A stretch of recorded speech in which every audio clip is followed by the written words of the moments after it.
talaga. Ay, masyadong mainit ngayon para sa kabaliwan mo. May babae nagkakagusto kay Fushiguro! Formation! B! Yes, sir! Fushiguro!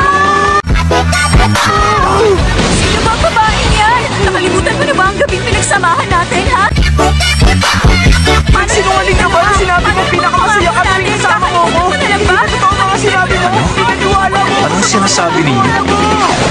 Pwede ba alisin niyo ang mga kamay niyo sa kanya? Sinisira niyo ang relasyon namin. Aalis na kaming dalawa ni Megumi ngayon para mag-practice ng violin kasama ako. Umuwi na tayo, Megumi. Ngayong araw, aaralin natin ang Twinkle Twinkle Little Star.